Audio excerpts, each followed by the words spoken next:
Ich will nicht hinnehmen, dass Angst und Zorn uns aufzehren. Ich will für eine Gesellschaft einstehen, die Tatkraft und Solidarität miteinander verbindet, in der die Menschen zusammenhalten, zusammen füreinander einstehen. Deshalb habe ich mich entschieden. Deshalb kandidiere ich noch einmal. Das kann doch überhaupt nur jemand fragen, der entweder vollkommen ahnungslos ist oder jemand, der also bösartig ist.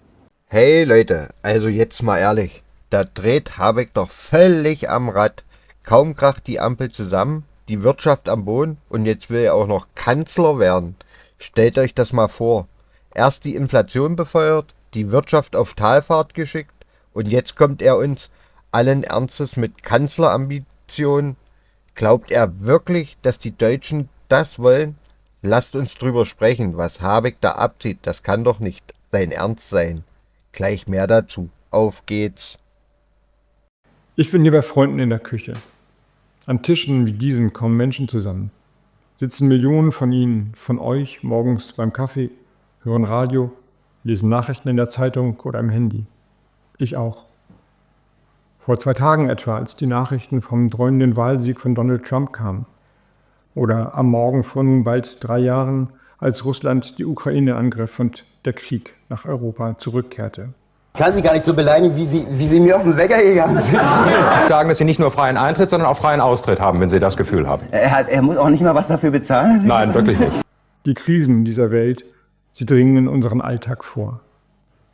Putins Krieg hat die Inflation nach Deutschland gebracht und das Leben, Ihr Leben, euer Leben viel teurer gemacht. Nach Trumps Sieg schrieben mir viele Menschen, wie verunsichert sie sind, dass sie sich fragen, was das für Europa, für Deutschland, für unsere Sicherheit, unsere Wirtschaft, ja unsere Demokratie bedeutet. Und ja, der bittere Bruch der Regierungskoalition vorgestern kommt dazu. Eine Koalition, die ich als Vizekanzler, als Minister mit verantwortet habe, deren Entscheidung und deren Streit sicher an etlichen Küchentischen für Debatten gesorgt haben. Und an einem Küchentisch wie diesem habe ich vor 22 Jahren gesessen und mich entschieden, in eine Partei einzutreten. Der Moment ist überhaupt gekommen, wo ich dir in die Fresse haue. Was? Diesmal schlage ich in die Fresse, lauf, hast du dich verlassen, du.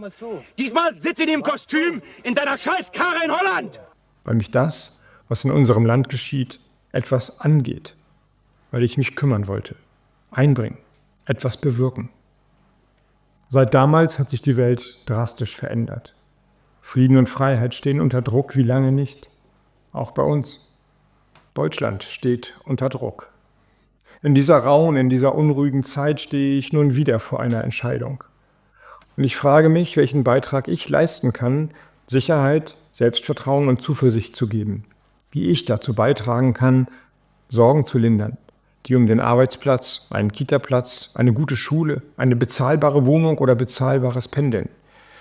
Mich treibt an, was wahrscheinlich auch Sie oder euch antreibt, dass wir friedlich zusammenleben, in Freiheit, dass wir Klima und Natur schützen, dass wir vor der nächsten Hitzewelle oder dem nächsten Hochwasser besser gewappnet sind, dass Unternehmen genügend Aufträge bekommen, dass wir uns nicht immer nur anschreien, sondern normal miteinander reden können, auch wenn wir unterschiedlicher Meinung sind. Etwas ist ins Rutschen geraten. Die Stimmung im Land ist gereizt, bedrückt. Der Spaltpilz des Populismus ist eingedrungen und er breitet sich aus.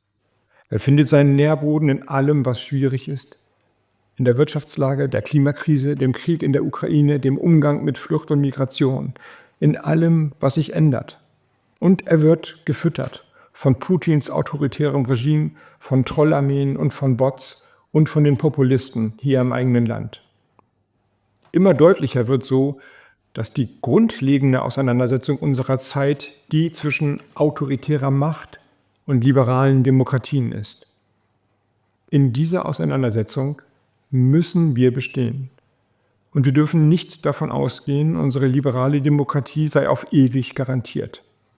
Wir müssen um und für sie kämpfen. Und dieser Kampf ist nicht irgendwann, er ist jetzt. Ich will nicht hinnehmen, dass Angst und Zorn uns aufzehren. Ich will für eine Gesellschaft einstehen, die Tatkraft und Solidarität miteinander verbindet, in der die Menschen zusammenhalten, zusammen füreinander einstehen. Deshalb habe ich mich entschieden. Deshalb kandidiere ich noch einmal. Erst bitte ich meine Partei um das Vertrauen, sie in die nächste Bundestagswahl zu führen, dann Sie und euch, die Bürgerinnen und Bürger unseres Landes. Viel ist passiert in den letzten Jahren. Sie waren hart fürs Land, hart für viele Menschen. Diese Jahre haben auch mich tief geprägt, geformt. Als Minister, als Vizekanzler habe ich gelernt, wie man Krisen bewältigt. Ich weiß, wie verwoben Entscheidungsprozesse sind und dass man auch menschlich schwierigsten Situationen nicht ausweichen kann. Ich habe Entscheidungen getroffen, die Konsequenzen haben. Für Menschen, fürs Land, für Sie und für euch. Ich habe Probleme gelöst, Rückschläge erlebt und mich daran gemacht, das nächste Problem zu lösen.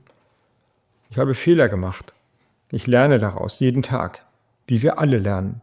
Ich habe Demut vor der Größe der Herausforderung erfahren. Ich habe den Mut gefunden, diese Herausforderung anzunehmen.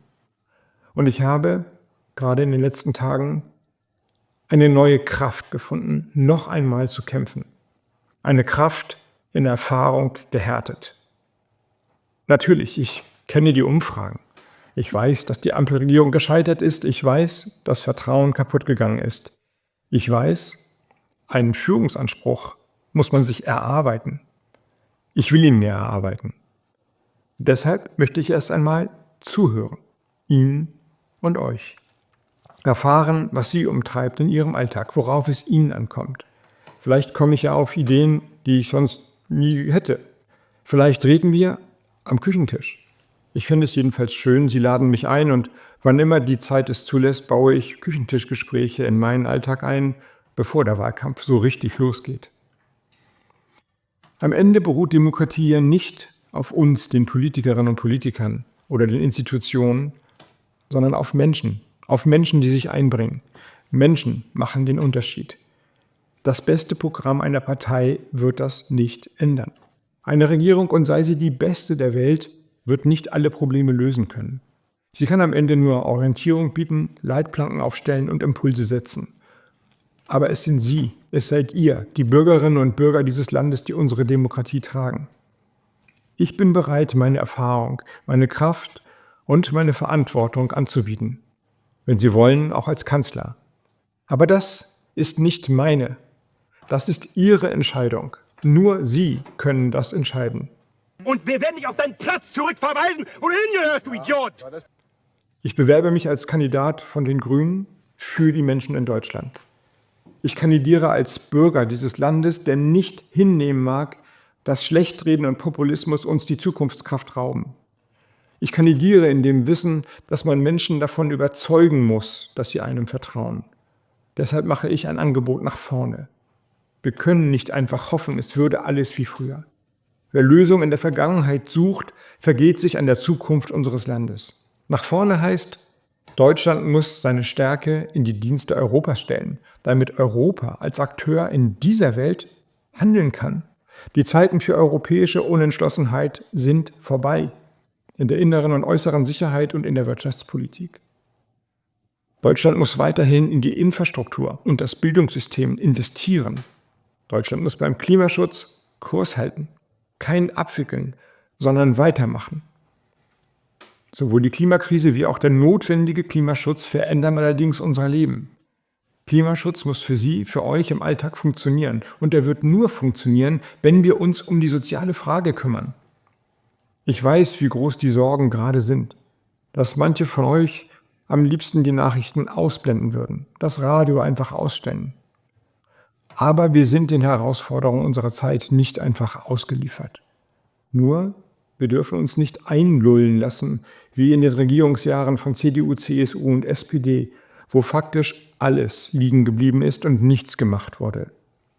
All das müssen wir jetzt mühsam nachholen. Ja, die letzten 3 Jahre waren schwierige Jahre und ich will ehrlich sein, sie sind noch nicht vorbei. Ich verspreche niemandem das Blaue vom Himmel. Ich verspreche nicht, dass wir keine Zumutung mehr erleben werden. Denn es ist die Wirklichkeit, die uns so viel zumutet. Es sind autoritäre Mächte und Mächtige, die Freiheit und Friedfertigkeit verachten, die Menschenwürde verhöhnen. Aber ich verspreche, die Dinge offen und ehrlich anzusprechen und den Antworten nicht auszuweichen. Gewinnen wir unsere Zuversicht zurück.